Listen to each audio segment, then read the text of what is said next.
and my pal Marty the moose is sort of sitting off in the corner here today.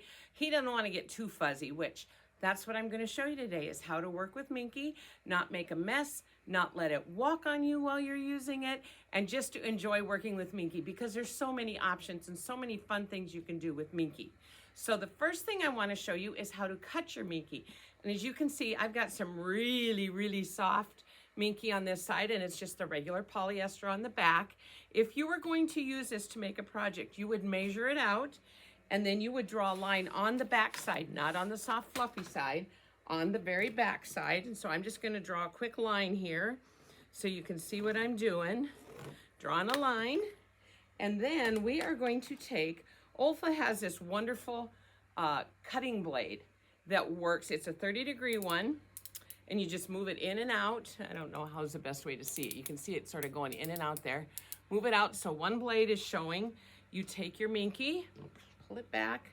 You take your Minky and you sort of hold it side to side so you can get a start. Once you get a start, it works really well.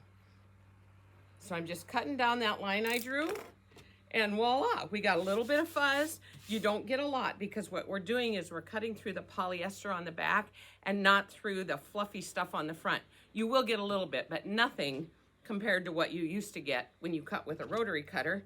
And I'll just show you a little bit what you get with the rotary cutter here, and we'll compare the difference in the fluffiness. Look at that. It makes a huge difference to use this Olfa 30-degree knife or blade. And if you look down below, there's a link that you can order these if you'd like one. Now let me clear some of this muckety muck out a little bit, and I'm going to show you how to keep your Minky from walking on you. That's the biggest complaint I hear, is that the Minky walks. It moves, and now I've got all this fluffy stuff all over. It walks, it moves on me, I can't get it to stay in place, it stretches, whatever. So what we're going to do is we are going to take these Clover flathead pins. They're very long and they're very stiff. So you're going to take one and you're going to pin it right on the very edge of your seam, right sides together like you always do. Remember, with Minky, you want to use a 1/2-inch seam most of the times. And then you're going to take a second pin and you're going to pin it down a little ways. And then you're going to take your third pin. I've got them hidden here by Marty, so let me see here.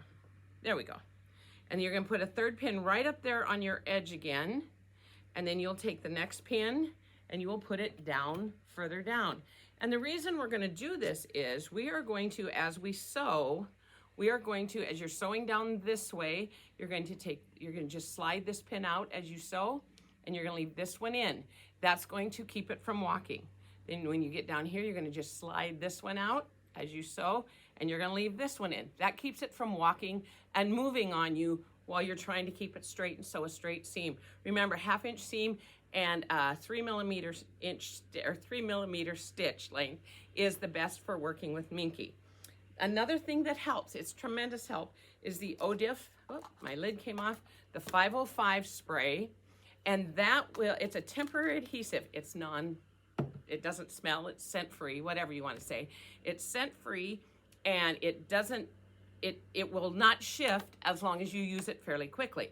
It is temporary, so don't spray it today, come back tomorrow, and thinking that it's going to stick. You're going to have to respray it. So this also is, if you look down below, there's a link to this to the website. There is a link for these nice flathead pins that I use when I'm working with Minky. And also there are refillable blades down below that you can order, and you'll have all you need to work with Minky and not be making a big mess. So I hope this helps you, and please go out and try some Minky projects because they're great fun. Thanks a lot.